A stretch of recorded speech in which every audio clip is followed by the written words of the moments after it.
All right, let's get started. First of all, they asked me to tell you that the table that they got back there, they're selling merch. So if you haven't stopped by there before they leave, please take a look. There's going to be a panel discussion to start, and then about halfway through, so I think at about 6:45, we're going to open it up for Q&A, and we'll just have the microphone here so you can form a line when that happens. So I'm going to introduce our moderator, Schnade, with 48 Frames, the University of Michigan student organization.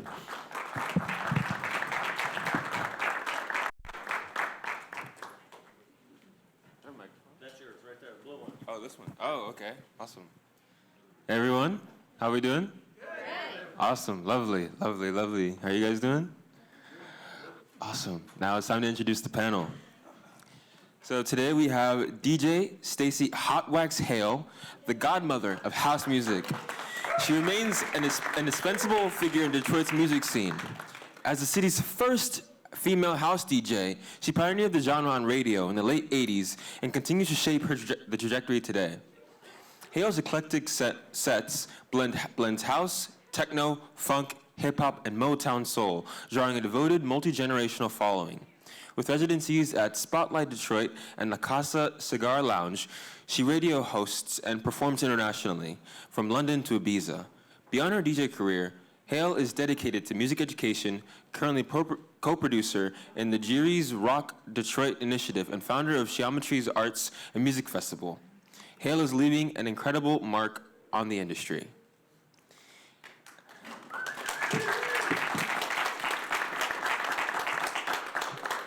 And now into Detroit native, John Jammin Collins. He is one of the few DJs active since the inception of house and techno that has consistently remained ahead of the curve, defining trends instead of following them. As a member of the world-renowned but highly secretive underground Resistance, John has toured with the world and has released several records, mixes, and edits.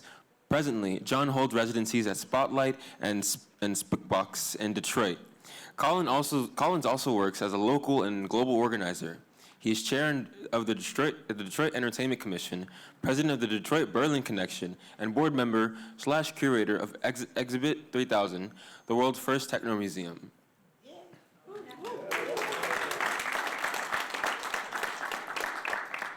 And now to Delano Smith. Is that right? Awesome, awesome. Among the original Detroit DJs, he remains devoted to his craft, shaping the landscape of house and techno.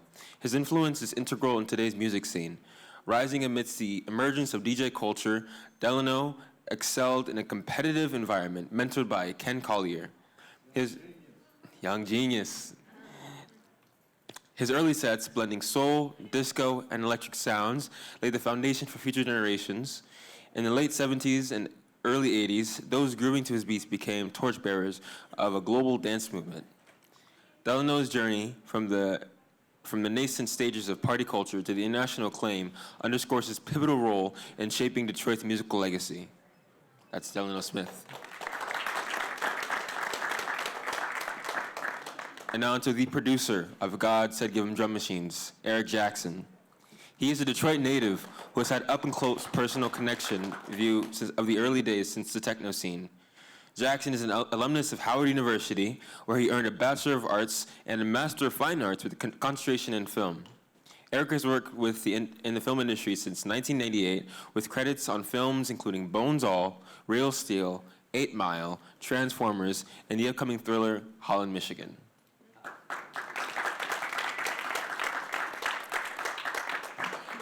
And now DJ Etta, a DJ, writer, and avid record collector. Her sets take a free-form approach, ranging from naughty boogie disco to enveloping house to classic golden era hip-hop, mixed with a cohesive grace and effortless musicality. She occupies most of her time scheming with her crew Blueprint, curating for moods, or working as a staff member at Submerge, and she's played at festivals such as Dweller, parties such as International Transmissions, and has put out mixes through Honcho and The Lot Radio. It's her mission to serve as a dance floor historian, honoring the threads between all music.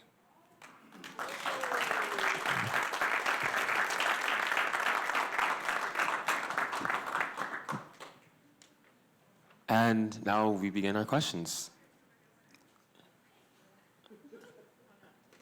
Are the lights too bright? Lights a little bright. Thank you for that.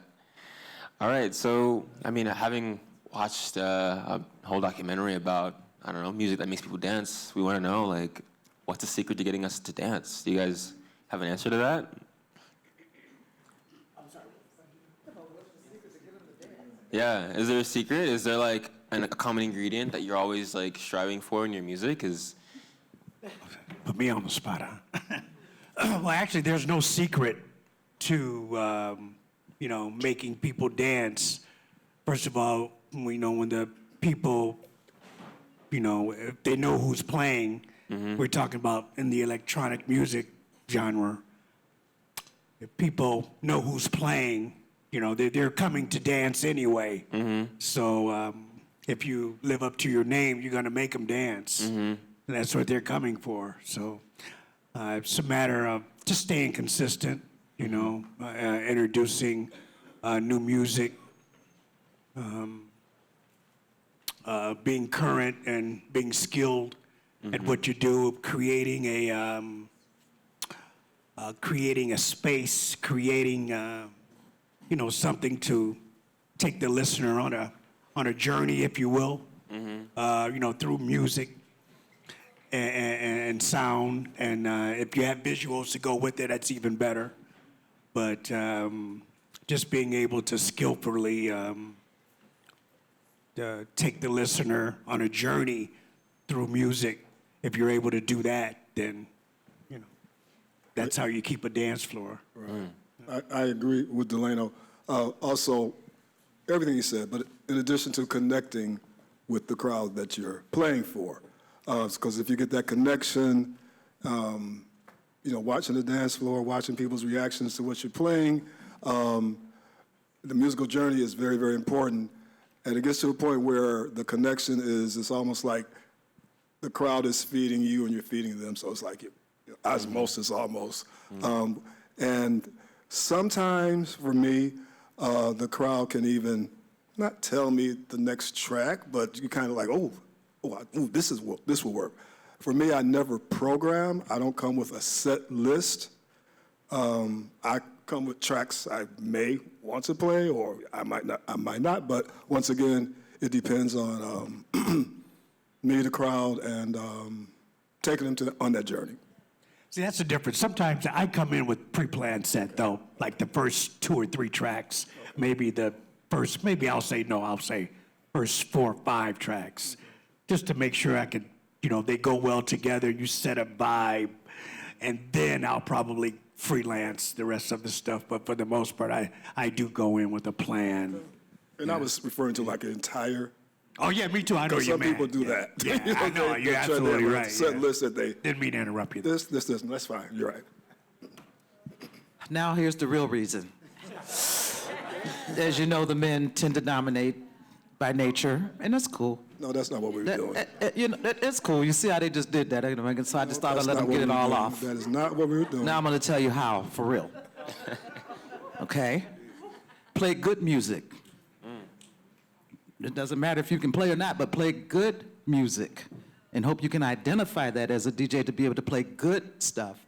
And that allows you to be able to change genres or even play something that may not necessarily be part of what's happening at that function. But if it's good, it'll work. You don't even have to know how to mix if you're playing good music. Number 2, get the women to dance, and it's a party. Would you agree? It's a party, because when we'll dance with each other, and we don't need you to ask us to dance.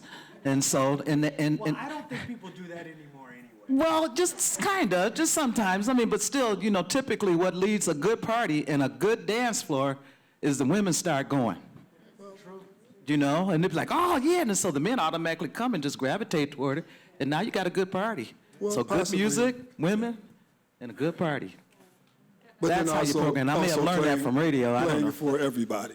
Huh? It's playing for everybody. That's the way I see it. Playing yeah. for your everybody on the floor, and not necessarily. I agree with you, but for me, it's playing for everybody. So. Yeah, Go well, ahead. that do, but I'm just the good music, and that's what allow you to be able to play techno at a hip hop party if it's good. You know, if it hits, it's good. You know, one of the best lessons I ever received, the groove is in the heart, Delight. and I went into a house club, and that was so far to the left, and went in heaven, played at King Collier, and he was scared to put it on, but I wasn't. Tore the house down. Why? Because it's a good music. It ain't house, it ain't techno, it's just good. I think, sorry, you really have to love the music you're playing. I've had it where I'm just like, man, speaking of Ken Collier, I listened back through so many of his sets that have been like archived online. So I'll listen to it, I'll love it when he's playing it, and then I'll go get that song, I'll put it on, I'm like, it doesn't have the same magic if you don't have the same relationship with the song. So as long as you love every little bit of what you're playing and it loves you back, that relationship's gonna translate to the dance floor. Thank you all for that. I'm curious to know, how has that always been a consistent thing in your careers? Has each part of your career, has your process always been the same? Has there ever been any massive change? Yeah, as the person who's the closest to the beginning of my career, I've been playing for about 7 years. My ear just kind of developed over what I like, and then trying to kind of find what I like and translate it to a dance floor, it had a couple years of misses. You know what I mean? I'm like, damn, I'm like, dang, I love this disco track, but I don't know if it's gonna go over with a house crowd. Let me try it. Burn. You know what I mean? It's just like the ability to read the crowd. As everyone on this panel to the right of me has developed that skill set over decades and decades of interaction. Like I said, I'm a novice, I'm a beginner, standing kind of next to all these legends. So, but as it has developed, and you can kind of be true to what you love and also what other folks are loving at the time, it changes. So I, and John probably as well, had the opportunity to play for what they called CHR radio. You just urban radio is CHR radio. Different. CHR radio is a white station. They play black people's music along with some of the white music. And I've been a house head since house was invented. And so I had to satisfy myself to be able to play this music. And so I would find the house mixes to the Enrique, LaBouche and all that stuff, you know, and playing that. And so the music was good. It was good music. It was what the people wanted to hear, but it was the beat that I wanted to hear the house music. And so that's why remixes exist. That's kind of important. Well, it depends on what type of DJ you are and what type of gigs that you accept. Like, for me, I don't accept any type of gigs where I have to go outside of what I do. So, you know, if you're coming to hear me, you know what you're getting. It's not like, well, oh God, I got to try to make them dance. You know, I'm going to play what I'm going to play. And if you dance, you dance. If not, so there's a difference when you come to see a DJ that's established already, and you're not trying to build a dance floor, but you're coming to actually hear that DJ's interpretation of, your vision of house and techno. So I always take that approach to it. Yes, I'm at the point where I usually accept, gigs that I like to play. Play for everybody, all types of parties, R&B parties, hip hop parties, booty music parties, all of that.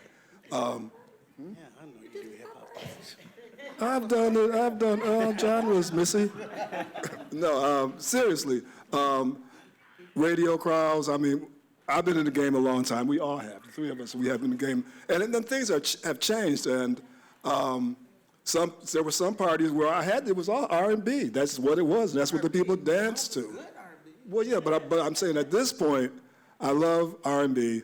I love house and techno. They're just my favorite. That's what I love to do. So I don't even accept R&B parties anymore, because I don't want to. I can do it.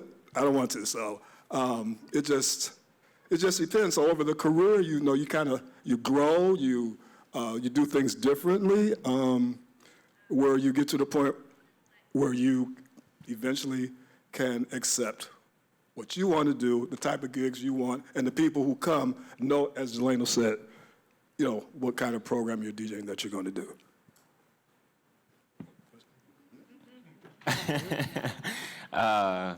I'm just, when I say good music, just one of the things that I've experienced, and I like that because I like to be hard, I like to play house, and if I'm in a brand new crowd and they accept me for doing that, then I'll toss on the #1 hip hop song just because they don't expect it. I love the oh wow effect.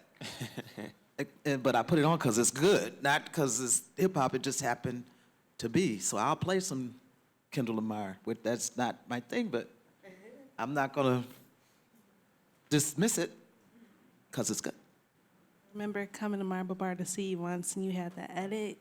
Oh my God, what was it? Beans, greens, tomatoes. I was just like, what is going on? But it was so good because it was so hot in the moment too. But when Stacey played it, people were going crazy for it. Well, that's Shirley Caesar, who's a preacher, and I happened to be walking down the street one day, and somebody put a hip hop to it, and I was like, oh, hell no. And so I went and made a house version. That's how that happened. Cool. That's really cool. Thank you all for that. Now, some questions about the film. I'm just curious about what in the film that we didn't really see in the film, what would you guys have liked to have been in it? What are some stories or some lessons you'd like to share? I like the fact that this is one of the movies where you will never see these guys in this type of candid environment here, the way they're talking and the way they're even talking about each other. It's not in any other documentary. It's more of a personal account of how this music came to be and how they interacted with each other personally. This type of documentary doesn't exist where, you're, Derek and Eddie and, they're, them being themselves. How you see Eddie in this with all the slang and the cursing, he's like that in person. He's not putting on an act. He's exactly like that. Derek is the same way. These guys are very passionate about their music and everything, and I think it comes through in the film. So I like this. I like the grit in it and the fact that it's, authentic and it's very personal and personable. But what I wish we could have seen more of is more of the hands-on and more of the DJ aspect of it, so people can actually see what it is we do, and just from a DJ's bird's eye perspective, to see what it is we do, and the crowd reaction and everything. I think a closer look at that would have been would have been good too, but I didn't make the movie, so. I tried learning to DJ once, and it was kind of tough. Yeah, that's it. You said what? I tried learning to DJ once. Oh, right. Yeah, not much. I just tried, and I didn't really get far. Yeah, being close to this story, the film focuses on the photograph that the photographer Normsky took of the original 6. But there's many stories to be told about this music scene in Detroit, how we came up. The one thing that I discussed with the director Christian and Jennifer, we talked about different scenarios, and one of the original scenarios was the fact that my being very close to this story, being friends with Derek, Juan, and Eddie, but more so Derek and Juan, when there was a music scene in Detroit for the teens, club scene. Everybody had clubs and was DJing and things, and these guys were unknown. These folks here were like the folks on the scene, and it was, I likened it to when the Pistons were trying to get that first championship, and they had to go through Boston and Chicago to get it. And these guys figured out a way to break into the scene, because like I said, Delano, Daryl Shannon, Stacey, Hale, Jammin Collins, these guys were the guys at the time, where Derek and Juan, were like, wow, we wish we could, be those guys. And just to be able to have a seat and watch how everything played out is just, it would be another great story, but,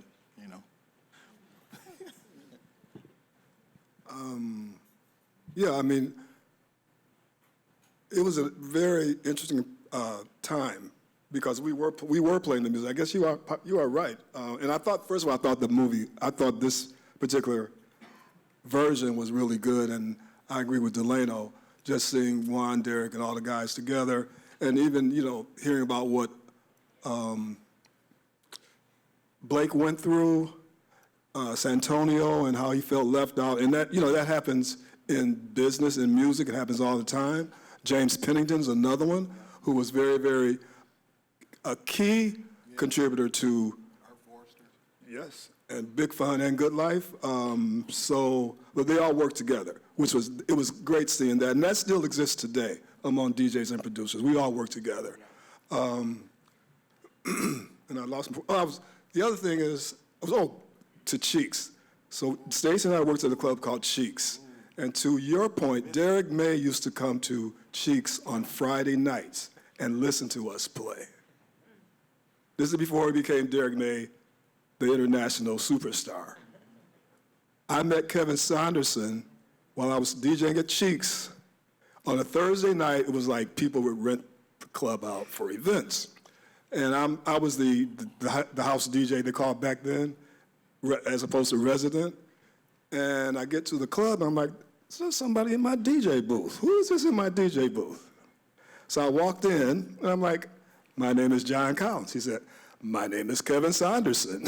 So it was the first time I met him, and here's my next record. And I didn't realize that it was Kevin who had made Big Fun, but that was my very first time meeting him, so it was really, stands out in my mind. And then he gave me a copy of Good Life. That's all I want to say. Well, I managed to get an encounter with Derek before we got to Cheeks.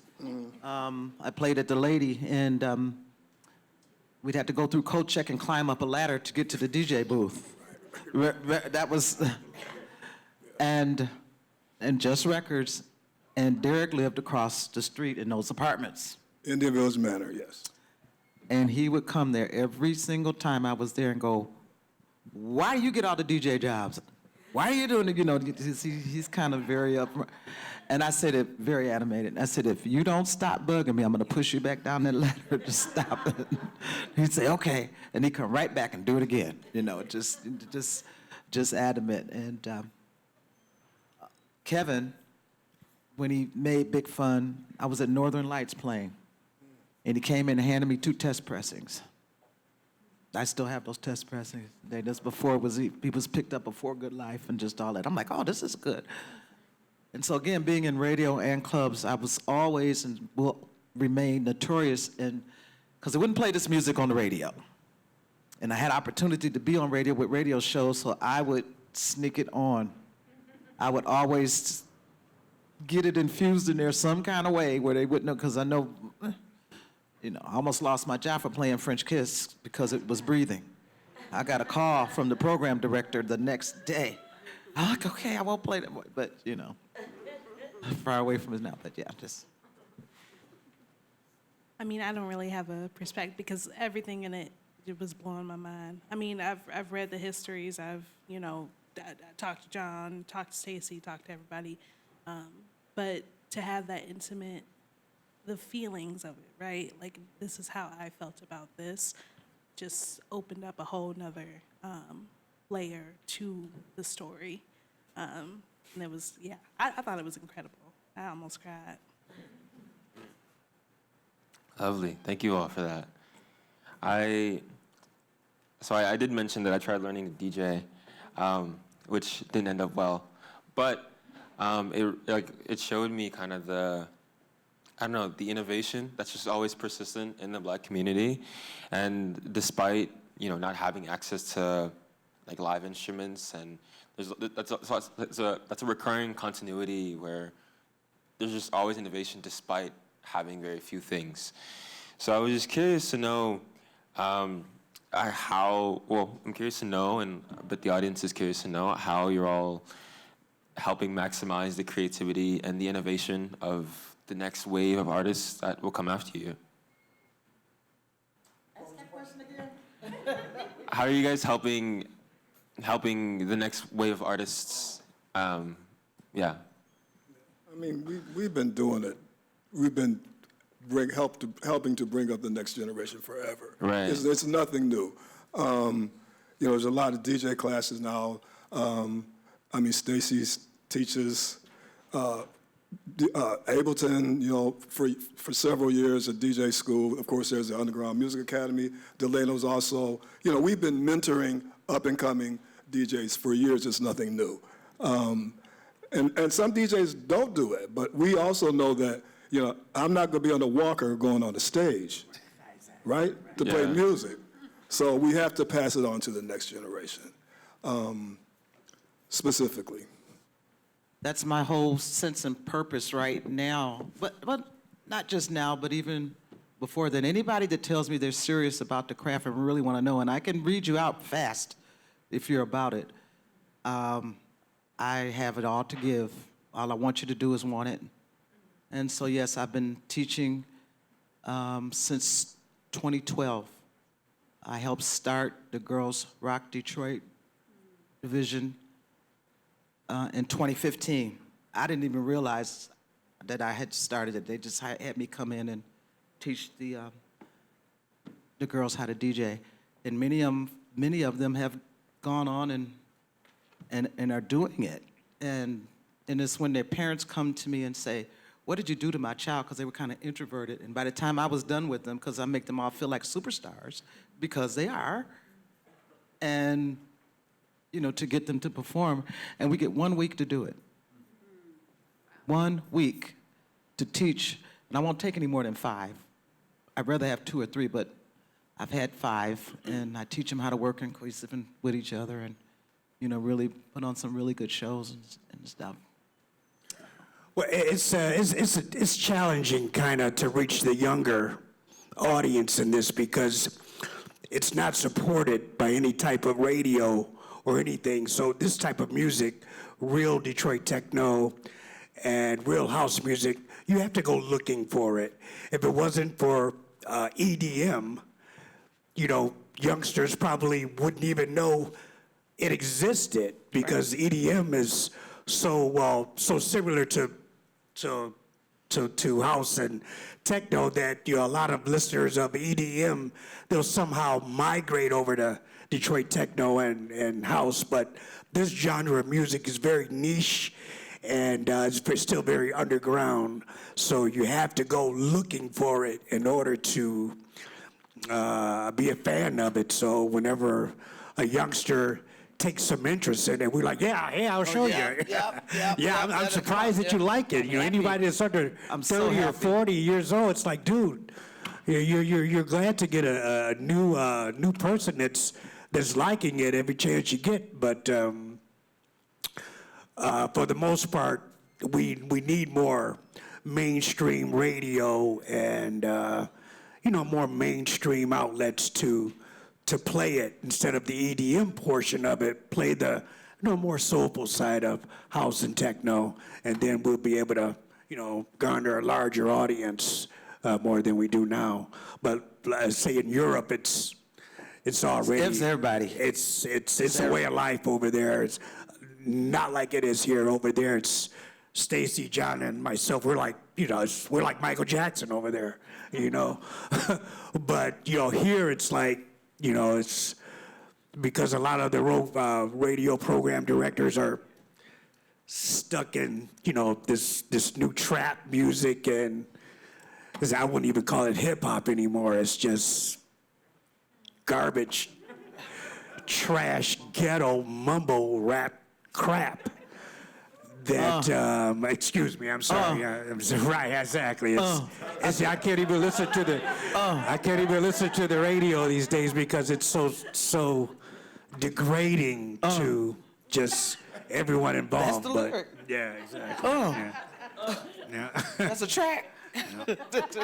That's my 2 cents. So. I think we went off the question. We was talking about the movie. What happened? We did, right. Well, keep us We're in just your order, asking. moderator. I just asked about the how you guys are supporting the next generation of musicians. Yeah. We're asking. You asked about the next generation. How we do. What? Yeah, I thought we answered it. Yeah, you guys were talking about it. Yeah. Yeah, as somebody who's been mentored by Stacey and by John, to the extent that the start of my career was, I went to MSU, go green. Crickets. And I was taking a production class, and I was DJing a little bit, just like disco or like LCD Sound System, Zebra Cats. It was like kind of like that club indie dance moment. And John Collins came to my class to do a guest lecture. And I'm like, who is that? Like, what is UR? Like, I had no idea of the impact of Detroit Techno at all. So I think I was the PA for that day. So I took them to get lunch. We hung out. They did the class. They went home. I emailed John. I was like, hey, I really love what you guys are about. I would love to intern. He never emailed me back. But he never emailed me. You never emailed me back. I don't remember receiving the email. I can pull it up. I can pull it up. But it made me hungrier. It made me Maybe I missed hungrier. And then a year later, I moved to Detroit because I'm just like, I need to get involved with what's going on. And then maybe about a year after that, I started working for Stacey. I was a terrible employee. But the first event I worked for her was a MEMCO series that Jordan Stanton had put on. It was you, Mike, I'm forgetting the third person, DJ, is it 313? Okay, I'm forgetting. But it was a lecture you had done here. And so it's like, this is such a full circle moment because through their mentorship, I've been able to do so much through music, and most importantly, I've been able to bring up other women of my generation with me to the point where we're doing these parties and we have these mix series, and we got a studio at Submerge, and we're starting a label, and it's like, it's such a waterfall effect. Lovely. I just wanted to add, Crystal, it's really funny. But so she comes to Submerge, and I'm like, she looks awfully familiar.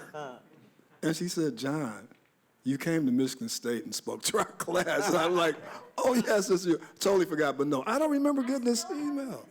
I'll find the email. Okay. I don't know if I have the email because it was linked to my student account, but I know Oh. because I just was like, oh my God. Well, please accept my apology 10 years later. Right. No, that's funny. That's a good one. One thing I'm curious to know about your careers at different stages is about how you guys go about managing it. If you have any advice for new people, we understand that keeping a band can be difficult, especially when not everyone's on the same page. And today, a lot of musicians are, I guess, seeing the independent route as, I guess, the ideal way to be as a musician. And being DJs, it's effectively how you guys are rolling. So I'm curious to know if you guys have any lessons for, working solo or like having a team. What does that look like for you? What is best case scenario for you? Well, it's the way that things are set up now. You can do a lot yourself. For building websites, everything you need to do is right there. You just have to learn it. And you have to stay visible. Like use social media if you ever want to get into DJing, use social media. Let people see you DJing. Hang out in the clubs and around the people that you want to DJ for. Just constantly hang out in those clubs. Get yourself some business cards or these new business cards where it just has your name and your socials on them, and just let people see you DJing. Try to put a record out. Use Bandcamp. There's so many things out here that are designed for artists and DJs now. There's no reason why anyone that wanted to get into this, now is like the perfect time. So it wasn't like when we were coming up, you had to put a record out in order to get a gig overseas, and it was expensive to put a record out back then. It's still expensive. And it's still expensive as heck. But back then it was very expensive to put a record out. But you couldn't even get a gig overseas if you didn't have a record out. Now, just need to have a pretty face a lot of times, and now a lot of the gear now does the mixing for you. So, oh my goodness! Like now it's a matter of just how you market yourself and your selections. And so one thing I can say about, and now with AI, it's going to be making records for you now too. But the one thing I can say about the three of us, and I don't know, you know how to play records, don't you? You do, right? Okay, you play right. I just but the art of playing records is the basis of a really, I want to say a true DJ, but somebody that really listen, because that number ain't going to tell you. We don't know. It's the basis of where this culture started. 2 turntables and a mixer. 2 turntables and a mixer. That's how it started. So you had to listen to the music. Yeah. You had to know what the record was going to do, so you knew what you were going to do with it for a transition, or you got to know when it's going to drip. You can't go and look and see the wave is running out, or DJing wouldn't exist the way it does today if it hadn't been for turntables. So so every trick you see on the mixer now, we did it by hand. Exactly, yeah. With records. And I think that's what gives us the longevity. So when technology got put in front of us, it's like, this is nothing as long as it feels like a record to me. Exactly right, yeah. As long as it feels like a record, then I can work with it. Yeah, I totally agree. So I encourage a lot of, when younger people ask me, how can I want to become a DJ? What should I do? But I realize that technology advances, but I'm like, learn how to spin records on turntables first. It's just taking a biology class. You learn about a cell, and then everything else from that. It's a difference to me in using vinyl because it's tangible. You can feel it, you're touching it, you're doing it yourself, as opposed to now, it'll mix for you, all that stuff. And it's no fun. It's no fun having the beats automatically are synced. It's no fun carrying them crates, though. I don't want to carry them no too. more. Well, take a few crates. No. Well, listen, use the CDJs and 2 turntables and bring just 5 records. But anyway, my 10 records. But my point is, it's the feeling you're in control. You're doing it yourself. And to me, it's more of a sense of accomplishment, even though with CDJs, they're phenomenal instruments if you learn how to use them properly. And that's an accomplishment as well, because everybody can't use them like other people, so Right. it just depends. Just one of my best compliments ever. My sound guy, he asked me to come and play some records over at Motor City Wine. And, you know, I still buy records. I'm just not carrying those crates anymore, but I'm good for a pack. And he had never heard me play records before. And he said to me, "It sounds like you're playing digitally." So now that kind of, I wasn't know how I felt about that. Saying, I'm thinking, you know, because playing digitally, but yeah, but to me, you know, right. I'd say, no, it sounds like just the opposite. To me, that's how you know, I'm playing records, so it's, anyway, that's, you know, I'm just going like, oh, okay, what? How do you sound playing the difference? I don't know. Well, like Delano just said, you probably didn't make any mistakes either. You don't hear, when people play digitally now, you don't hear mistakes. Like back, like when you're using just turntables, mixing with just turntables, you can make a mistake and hear the mix or your blend kind of go off when you hear the beats battling and clashing each other. Like gym shoes in a dryer. Like gym shoes in a dryer, exactly, right. Right, but that's, well, yeah, those are the people that don't know how to work the decks, the CDJs, though. But there's a way that you can make the CDJ, you know, mix for you. But during the golden era of DJing, we had to do it the hard way with turntables and actually Looping. You had to We looped ourselves with 2 copies. exactly, you had to back and match forth. the That was beats looping. with the pitch control. You have to perfectly match them and everything. But no just to the digitals. There's a lot of stuff you can do on digitally that you just can't do with turntables, you know, so. I mean, so we all embrace technology. Yeah, We I do. embrace it. We do. We're not trying to diss it. I remember when I refused to play a CD, I thought it was sacrilegious. And I was like, no, and they would send me these CDs, and I'm like, that's just, no. And then the DJ I saw playing CDs, I was like, you're not real. I was waxing nothing but the wax.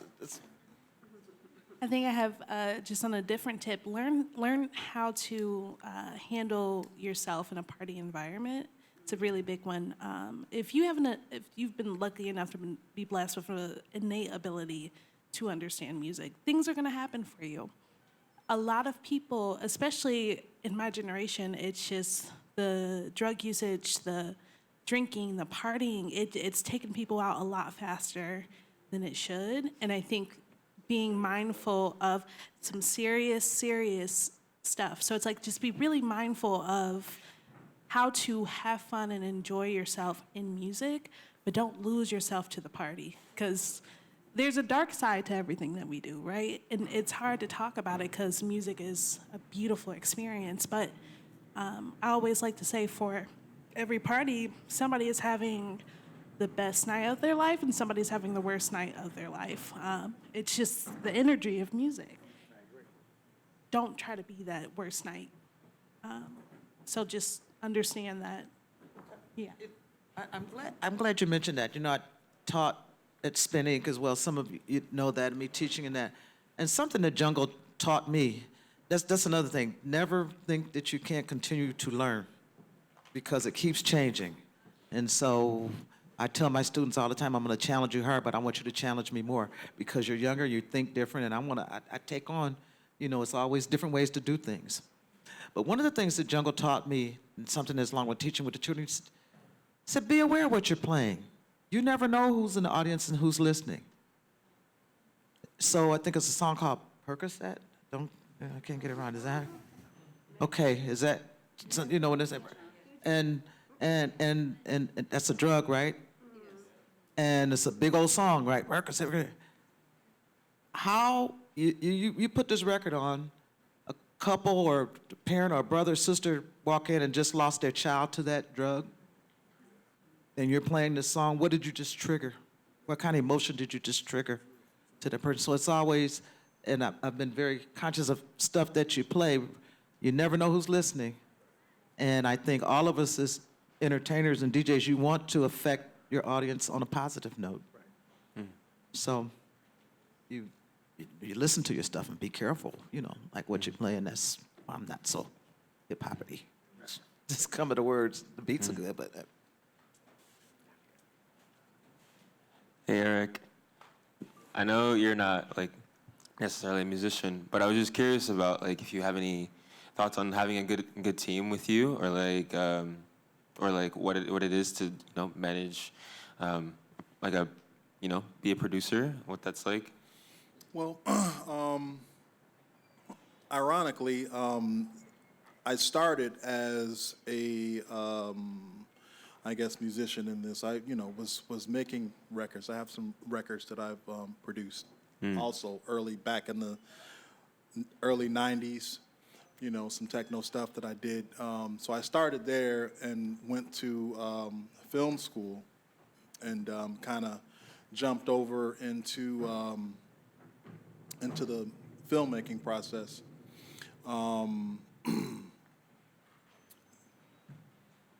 But you said now, your question again? What's a good team like for you? A good team? Yeah. Oh, well, like the filmmaking process is a little different than making music. Like you said, a person can single-handedly, make a record, but it's extremely difficult for you single-handedly to make a film. Filmmaking is probably one of the most collaborative processes,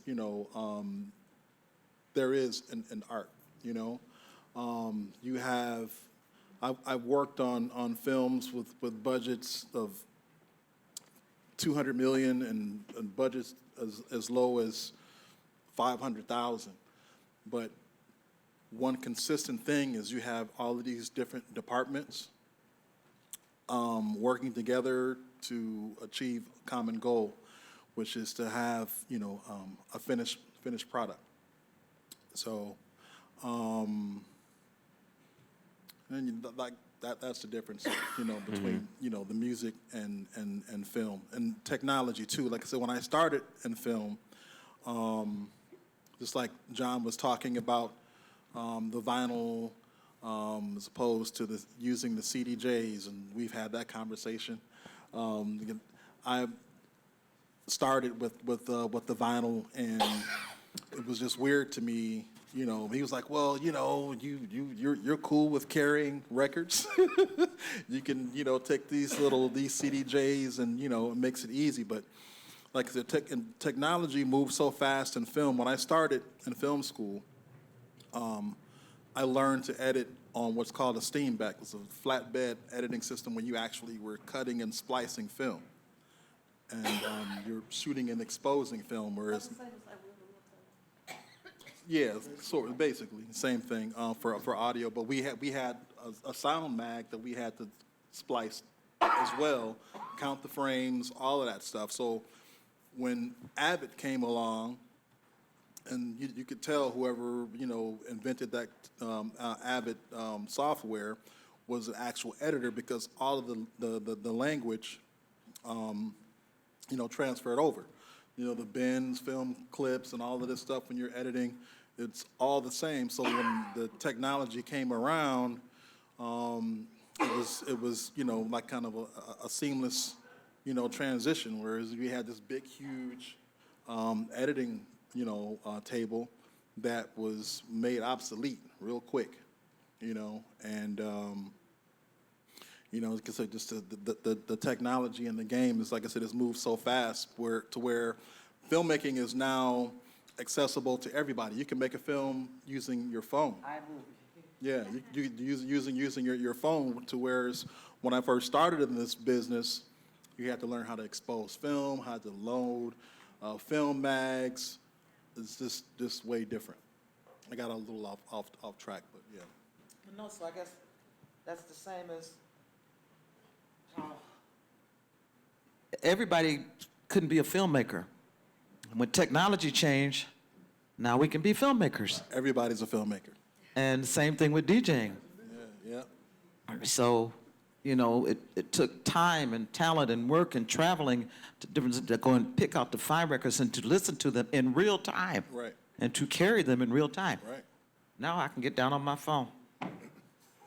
You know, the technology, and everybody a DJ. How many people in here have somebody in your family or the next door neighbor is a DJ? Or that's a DJ themselves. Or a DJ yourself? How many? Put your hands. How many DJs we got? See? See? Which is cool. You know. And it's good. I mean, hey.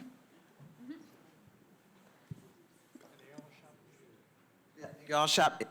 How many of you own records? Oh, good, good. All right, that's what we're talking about. Okay, see, I mean, you got a hope it's not turntable, lost. right? Hey, okay. So I'm with the label Underground Resistance, and we never stopped making vinyl. Even when they said vinyl was dead, we continued. Because we had a lot of collectors, DJs from all around the world buying our music. So for many, many years, I still carry vinyl. Not as much as I used to, because I think it's, sometimes when I go overseas, it's kind of expected. You are a DJ, they want to see you play some vinyl, but I also request 2 CDJs as well, so I'm not carrying as much vinyl, like I said before. So if vinyl, love vinyl. Shout out to all the vinyl people buying vinyl. And come to our museum, and we have a record store there. You can buy some of our vinyl, too. The first Techno in the museum. world is located in Detroit. Did you know that? Okay, cool. Awesome. Well, I mean, I don't have any more questions, so if anyone would like to ask questions, now is the time for the audience to ask.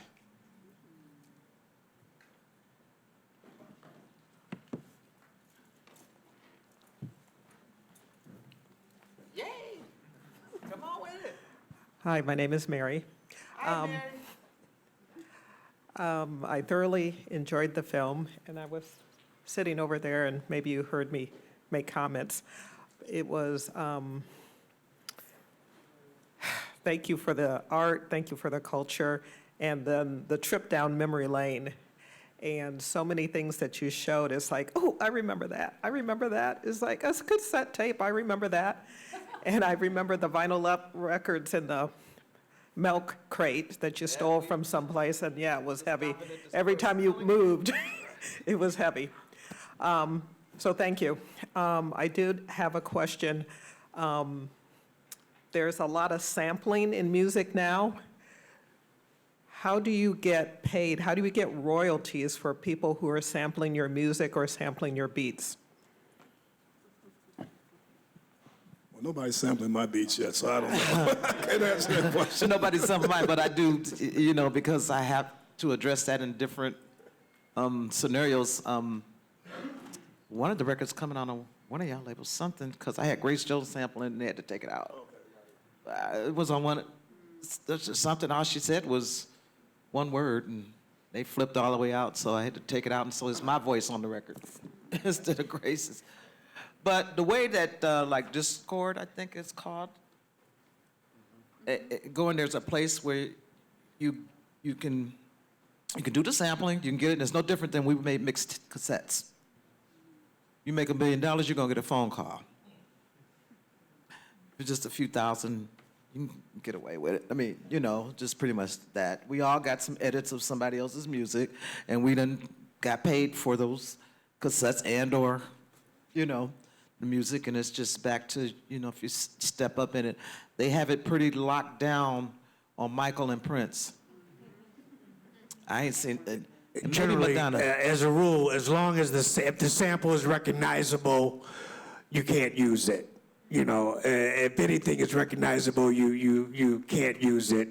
And the amount of records that we sell is so small that a lot of the majors don't bother coming after us because it costs more money to come after us. It costs more money to come after you than so they generally don't even come after it. But what's big money to us is pennies to them. So right. Yeah, we sell 1,000 records. It's like, yay, 1,000 records, and in any other industry, it's flopped, Right. big time. But we're happy to sell 1,000 records. So we can at least pay the bill. Exactly. Yeah. Hello. I was just wondering, where do y'all think the techno genre, house genre is headed or evolving to? Speak in the mic a little bit. I said, where do you think the techno genre is headed in the next few years, perhaps?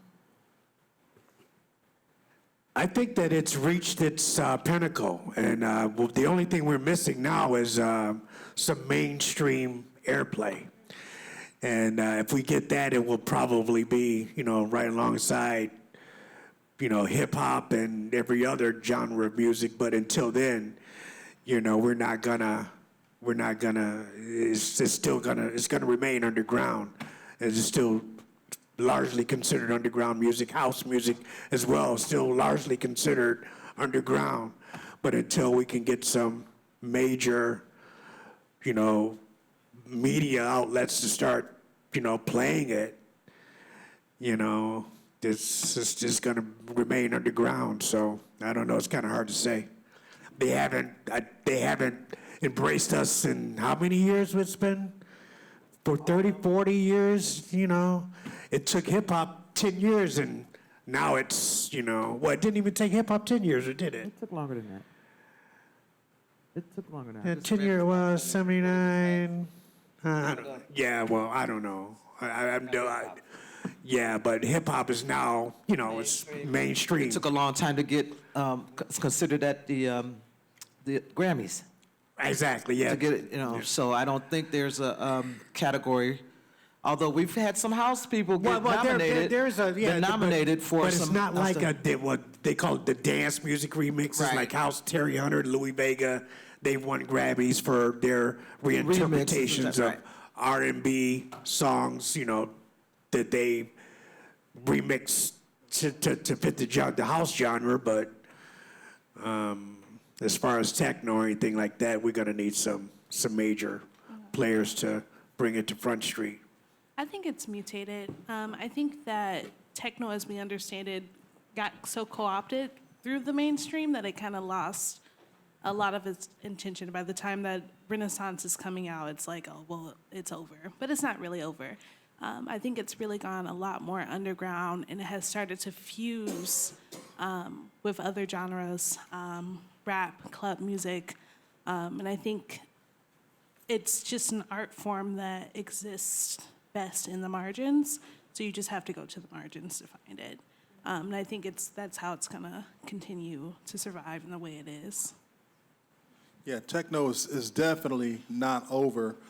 We traveled to Russia and found these kids who had, discovered the music. The thing about putting content out into the world, once it's out there, and it's like having a time capsule.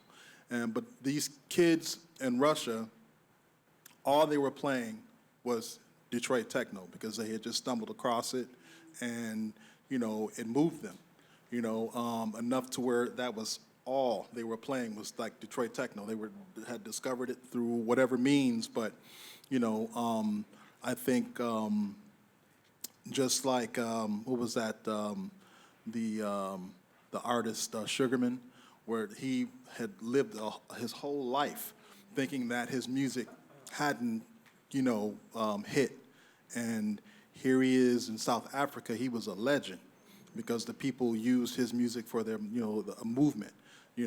So like I said, once you put your music out here into the world, like I said, there's like tracks that we did that I pulled up on YouTube, and it had 250,000 views. And this is something that it got no record, no radio play, but someone found it, put it up on YouTube, and it's got all of these views. So I think it'll with technology being what it is, techno is there's a place for it, because like I said, you get new people discovering it, every 20 years or so, There's so much different type of music coming out now. So now everybody that's a DJ, and you say, okay, because you want to be the new trendsetter and make these things up. So I became, that's one of the things I ask my students, how many different types of music you know, and I have them write them down. And then you just Google it. It's out of control. It's 476 different types of music. Okay. So I became so enamored with that I decided to make me up 2 categories. one called Rap No, and the other one's Houseic. You can figure out what type of music both of them are, right? Jeff Mills, everybody knows who Jeff Mills is, correct? And Jeff, I read an interview where Jeff said that techno has not reached that pinnacle stage yet, and that we have a long way to go. And to me, Jeff is up here, out here, and out in space. And to me, we're trying to reach the level where he is, because he's done so much with techno music, futurism, with NASA, just so many different things. So I tend to agree, and even to your point of younger people, discovering the music, which means that they may energize or put something in it that will heighten it even more, take it to another level. So I just wanted to add that. Thank you. Hi, everyone. I just wanted to say thank you again for being on this panel. Sorry, yeah. So there's going to be a little intro to this question. But so when I started DJing, I'm in MEMCO. Initially, I was like, I want to tear it up at a party. I want to be known a little bit. But then I started DJing, and I really quickly realized, wait, there's like a energy here. It's like an energy of an electric nature, right? It's like kind of this. It's this thing. I was like, nah, this is not something to be known for. This is not just something to grow big like that. This is something that I want to share between me, the people I know, history, and it's like a union with the machine a little bit, if you know what I'm saying.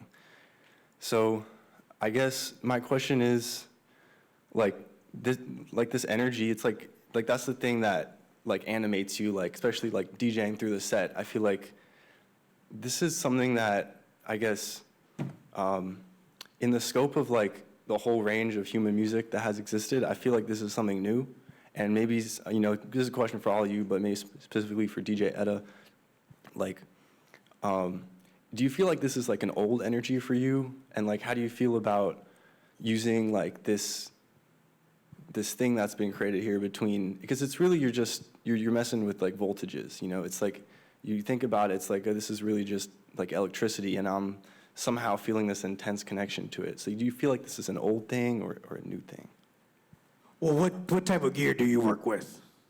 So when I started DJing, I was on a controller, but since then, I quickly, I want to know all the mediums, so I did CDs, vinyl, all the mediums. Have you tried your hand at production? A little bit, yeah, but I'm not really a producer. Oh, okay, right, yeah. I don't know. If I can understand your question, well, was the question for Etta? Kind of. Okay, I'm sorry. Oh, have you seen True Detective? No. Really? Has anyone seen True Detective? Okay, so a big running thread through the series is that time is a flat circle. And I think that what we are experiencing, what you're talking about, sorry, whenever I get really emotional, I'm like, I want to cry. But it's an ancient feeling, and it's a repeated loop. That's why I really vibe with vinyl for that same kind of thing, right? It's like you're kind of always going through every moment in music and in time and in yourself. And I know I'm sounding loopy, but that energy is the same energy that this film is based off of, and it's the same energy that Kraftwerk was feeling, and it's the same energy that the blues was made from. So it's really old, and it's really great that you can feel it.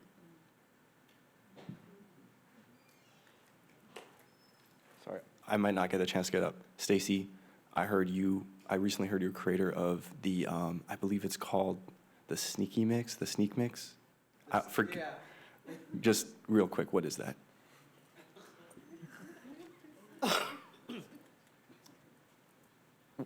When I started mixing, it wasn't hip.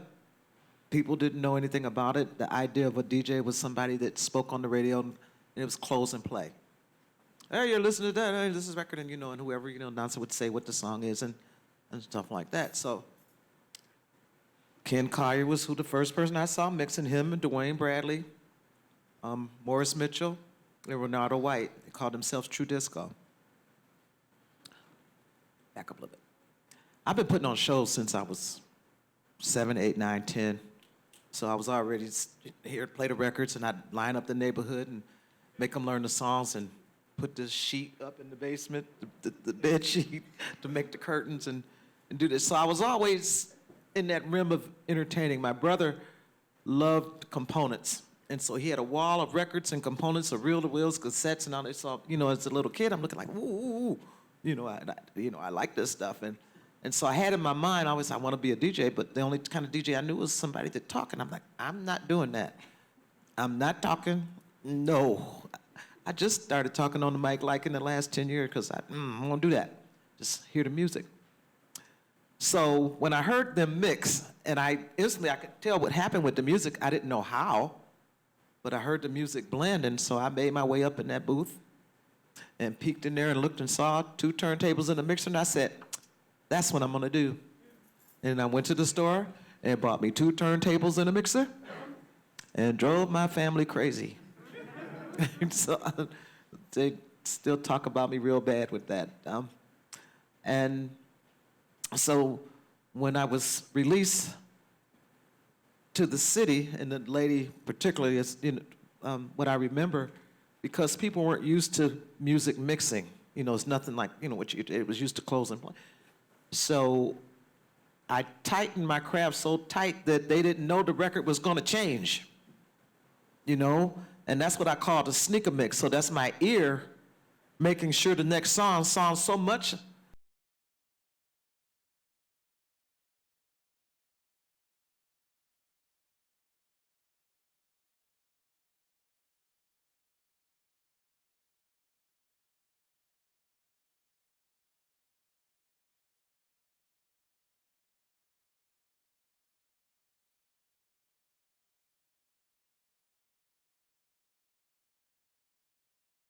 For everything that you do and did and continue to do.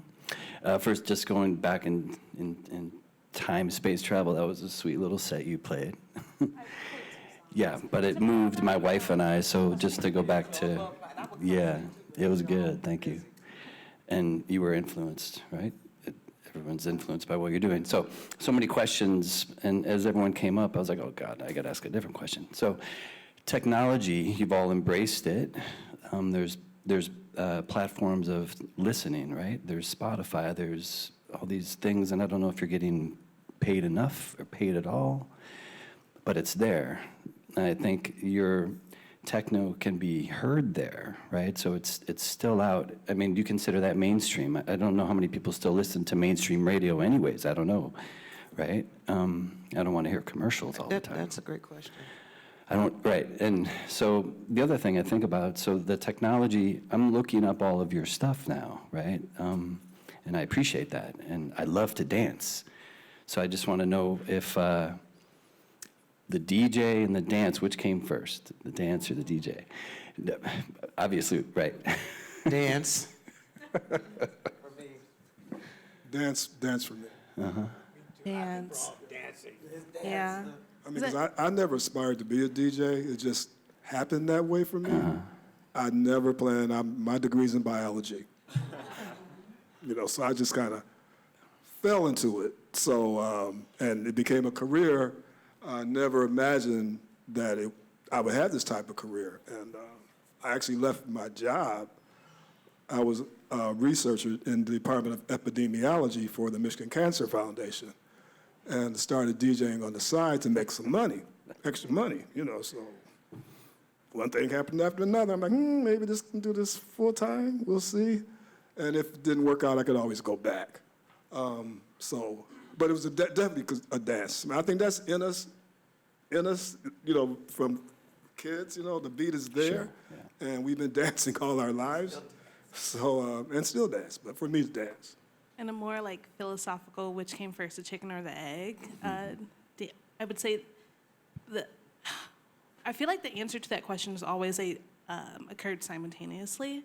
So it's like, if you think about like the DJ, like it's had a bunch of different names over the centuries and decades. Like you could call us conductors, you could call us medicine women, you can call us drum circle leaders.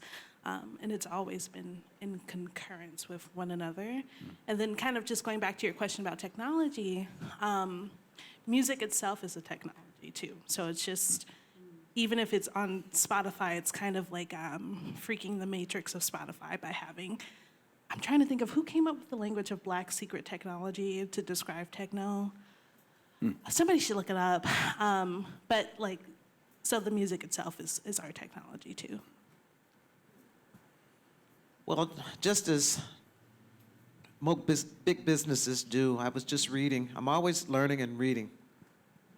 And you know that you have to stream so you can get to everyone. But the people that are making the money are the people that own the streaming services. We might get 2 cents. Who's getting that other 98 cents? That's what's happening on the main stream line. You get more if it's on the radio, obviously. Yeah, well, you know, Bandcamp is a little nicer to us. Okay. It's a lot, right? So you know, you get the majority of the money, and you get to put it up and and take it out as you want. So Yeah, that's the popularity of vinyl making a comeback. Yeah. You see more money selling a unit of vinyl than a stream. Okay. One last thing, as technology grows, it could also fail very quickly. And electricity, it's all necessary, but I'm a musician as well, and what I appreciate about techno is the repetitiveness. There's melodic intervals, but it's not a song, it's open to interpretation. And a lot of percussion instruments from indigenous cultures and voice, guitars you wouldn't be able to hear them, right? Because there's other natural instruments without electricity that could reproduce techno. Anyways, yeah. That's the gimmick of technos, is the sound design, is to making something sound interesting that's very repetitive in its nature. So you have to figure out very clever ways to where it's not monotonous, So you're making subtle changes in the soundscape and in your sound design to make it interesting, even though you're listening to the same loop for 7 minutes, Yeah. So, but it's a matter of the way you mix it and the sound design of it. That's techno. That's the gimmick of it. Nice, thank you.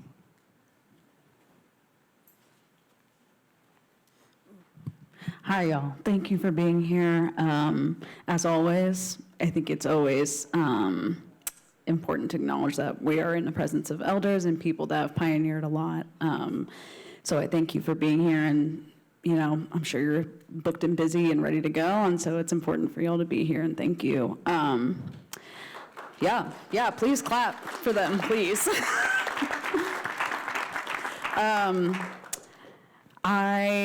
I think a part of what connects me to Hale so much is the connection to Afrofuturism and how much the idea of reinvention and and basically creating reinvention in the moment is what y'all do so much. And so, sorry, I'll wait for a second. So much of the early stages of house as well, I mean, that was put in the documentary, influenced by Sly, influenced by people like Alice Coltrane and many of the earlier people from the 60s, 70s, 50s, 40s, you could keep going. My question is, where do you think Afrofuturism still lives in techno? Is that still a thing that is pulsing through the community, through the scene? Where do you see Afrofuturism playing a role in where the scene is today? Well, there's actually a genre of house music called Afro House. So I think it's and I'm a piano. It's taken leaps and bounds from where it was. and to where it is now. If you just do a search on Afro, Afro house, electronic Afro music, there's a whole slew of artists that are putting out great Afro house music. In fact, I play a lot of it. All of us do play a lot of it ourselves now. It's it's not a new genre. It's been around for 5-10 years now. Yeah.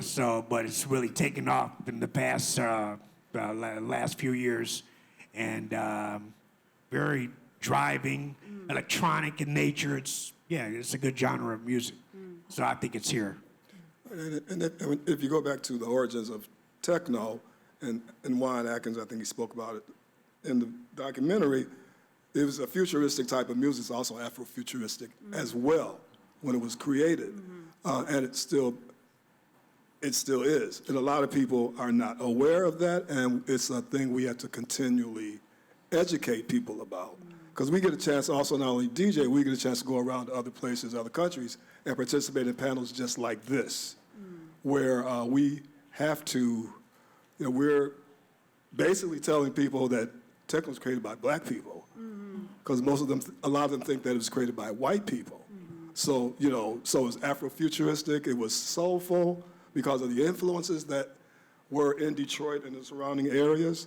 And I think they spoke to gospel, to jazz, all those are influences of Detroit techno. And I like to say techno because it started there first. It said Detroit techno. So Black techno is, so if that helps you. Yeah, it feels like it's like preservation and reinvention happening at the same time. And I think you specifically really have to look towards like Africa. I personally think Americans are too full of GMOs to have any imagination left. But there's this really great festival called Nage Festival, and then if you just go there and look through the lineup, there are just producers and DJs from all over the African continent who I think are, like that's the torch.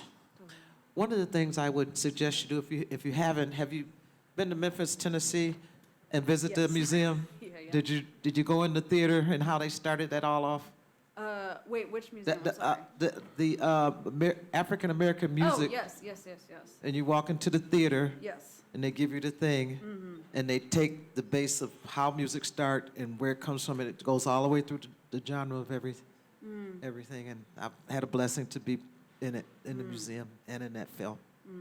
But I learned so much.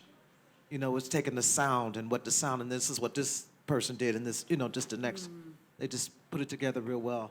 And I'm gonna send you this here, LaFleur, the Afro Futuristic Strategies Institute. She's doing a big thing about it, so make sure I. Is it like LEFLEUR? Yeah. Gotcha. Yeah, she's very, so a lot of that is happening. And look up that I'm a Piano stuff. Thank you. It's only 8 or however, it's young, but it's. Or even King Brits, like Black China. Like an event was happening in tangent with the Big Ears Festival. Sorry, with the Big Ears Festival, I think it's down in Memphis or Nashville, where they were doing a screening of the film. Nashville. So look up King Brit, Blacktronica. That's also a really great starting place. So I must say that we can only accept one more question after this. So, yeah, sorry about that, but. So, as creatives, I'm sure you guys have had your fair share of ruts, and I was wondering how you guys kind of get out of them. Ruts, yeah. So, like what kind of habits that you have that are able to, pull you out, or if there's anything else that you do, or if it's maybe inspiration that comes from novelty or something. Do you guys find a consistent way that you're able to stay creative consistently, or, Well, you have to love what you do. You have to absolutely love what you do. For me to be doing it this long, I have to really love it. I'll always be in music. I may not be always DJing it, but I'm always be passing this knowledge on. I will always be doing something inside of that because it makes me feel good. That's why I play music. Yeah. For me, I have to step away from it, for a couple of weeks. I have to step away from it. And a lot of times getting a new piece of gear, sometimes will spark your creativity, a new drum machine or a new synth or, something like that. That'll be, yeah. And that'll keep you energized for a good 6 months, trying to learn that. But once you learn this new machine and you go, you'll get those ruts, you can't write a hit all the time. You can't, just thinking of music and bass lines and drum patterns. It's hard to do that, to make them vary and different, in the hopes that someone will like it and buy it, so that's difficult. So, yeah, you're gonna run into sometimes if you produce music or even if you DJ, you're gonna run into those times where it's like, I don't want to see a record, I don't want to hear no music or nothing, but you come out of it though. Yeah, but also traveling and exposing yourself to different things, different people, having discourse with different people. You never know where you'd find inspiration in a conversation or, something that you've seen that's beautiful, like, going to some, remote areas, globally or even in our beautiful state. I was able to, I spent time working on a film on the west side of Michigan, like the Holland, Saugatuck area, and just like Lake Michigan, along the beaches, and you'd be surprised, just going out and just seeing our beautiful state, and just things that we have in it. You get inspired by so many things, but just traveling, I have a really weird approach, which is I go listen to a set from a DJ I really like and count how many times they mess up. And that usually gets, I'm like, this is somebody I love, I admire. They're having every DJ does, there's a slip up in every set. Look for that slip up, feel inspired to keep going, because it's not about perfection, it's just about dedication. It's not about the mess up. It's not about you clearing the floor. It's how you recuperate from it. Exactly. You need to do that. You need to clear the floor. You need to make a bad mix and rise up better and stronger. That's what'll get you there. Thank you so much. Awesome. Thank you so much.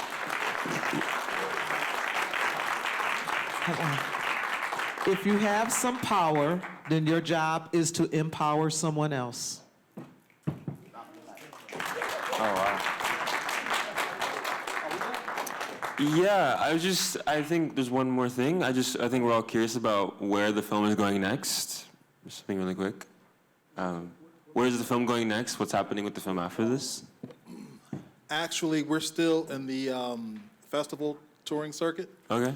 And showing in venues like this, the educational venues.